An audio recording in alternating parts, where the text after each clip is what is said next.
Transferência e contratransferência não podem ser pensadas como conceitos separados.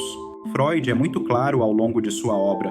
Não existe contratransferência sem transferência, assim como não existe clínica psicanalítica fora do campo transferencial. O que chamamos de contratransferência é o modo pelo qual o analista é afetado pela transferência do analisando. Trata-se do movimento inverso, mas indissociável, que atravessa o paranalítico. Desde os textos técnicos, Freud sustenta que a técnica psicanalítica exige que o analista não responda com satisfação à demanda do paciente. Essa demanda, muitas vezes formulada como pedido de amor, reconhecimento ou alívio imediato, não deve encontrar resposta no plano da realização. Isso não significa indiferença, rejeição ou frieza. Significa sustentar uma posição que permita ao desejo permanecer como força atuante no tratamento. Em Observações sobre o amor de transferência, Freud afirma que o amor de transferência não deve ser recusado nem correspondido. Ele deve ser mantido em suspensão para que possa ser interpretado. A técnica analítica se orienta por esse princípio: preservar o desejo e a expectativa do paciente como motores do trabalho psíquico. São essas forças que impulsionam a associação, a repetição e, eventualmente, a elaboração. Freud faz um esclarecimento decisivo. A abstinência analítica não se refere apenas à abstinência corporal, nem à privação absoluta de qualquer satisfação. Se assim fosse, o tratamento se tornaria insuportável. A abstinência é, antes de tudo, técnica e ética. Ela diz respeito à recusa do analista em oferecer satisfações substitutivas para os desejos inconscientes do paciente. O analista não ocupa o lugar de objeto que vem preencher uma falta. Ele sustenta essa falta como condição do trabalho analítico. Essa posição se articula diretamente com o que Freud desenvolve em A Dinâmica da Transferência. Ali, reafirma que o analista deve proceder de modo a que o desejo e a expectativa do paciente subsistam. Não se trata de frustrar deliberadamente, mas de não neutralizar, por meio de gratificações imediatas, a tensão que sustenta o processo analítico. Quando essa tensão é anulada, o trabalho se interrompe. É nesse ponto que a contratransferência se torna uma questão clínica central. O analista também deseja. Ele também é atravessado por expectativas, carências, conflitos e fantasias. A demanda do paciente pode encontrar ressonância nesses pontos.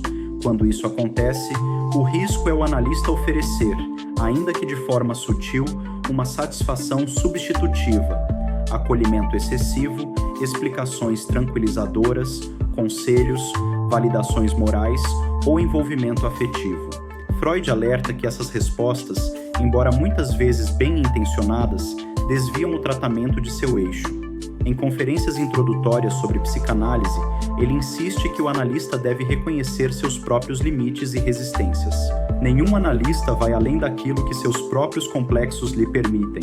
A contratransferência, quando não analisada, transforma-se em obstáculo técnico. Esse ponto se articula com uma dimensão mais ampla da teoria freudiana, especialmente com o que Freud desenvolve em Além do Princípio do Prazer. Ali, ele mostra que a vida psíquica não se orienta apenas pela busca de prazer imediato. O sujeito é convocado, muitas vezes, a renunciar a satisfações fáceis em nome de elaborações mais complexas, mais distantes e menos garantidas. A clínica psicanalítica se inscreve nessa lógica. Sustentar a abstinência analítica implica, portanto, uma renúncia também por parte do analista. Renúncia a satisfações que podem estar ao alcance imediato, mas que não são sancionadas ética nem tecnicamente pelo campo analítico. Trata-se de não ceder à tentação de resolver rapidamente, de aliviar o mal-estar a qualquer custo ou de ocupar um lugar de poder afetivo sobre o paciente. Freud é explícito ao afirmar que o que deve pesar mais não é o valor atribuído ao amor, mas a oportunidade de ajudar o paciente no momento decisivo do tratamento. O paciente confia ao analista algo de sua história, de seus conflitos e de seus desejos. Essa confiança impõe ao analista uma responsabilidade ética, não usar essa posição para satisfação pessoal, mas para sustentar o trabalho psíquico. A contratransferência, nesse sentido, não é algo a ser negado, mas algo a ser reconhecido e trabalhado. Ela indica onde o analista é convocado, onde algo do desejo do paciente encontra ressonância. O que define a posição analítica não é a ausência de contratransferência, mas a capacidade de não atuar a partir dela. Transferência e contratransferência formam, assim, um campo único. Um campo onde o desejo do paciente deve permanecer ativo, sem ser satisfeito nem reprimido, e onde o analista deve sustentar uma posição de renúncia, neutralidade técnica e escuta. É nesse equilíbrio delicado que a psicanálise se diferencia de outras práticas e mantém sua especificidade. O trabalho analítico não se orienta pela promessa de cura rápida, nem pela satisfação imediata, nem pela adaptação normativa. Ele se orienta pela possibilidade de elaboração, pela sustentação do conflito e pela abertura de novos destinos para o desejo. É essa renúncia, tanto do analisando quanto do analista, que torna possível o processo analítico.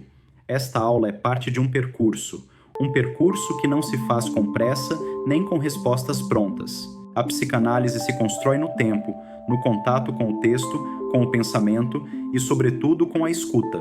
O que foi apresentado aqui não se esgota neste encontro. Ele serve como ponto de apoio para que novas perguntas possam surgir e para que o pensamento continue se aprofundando.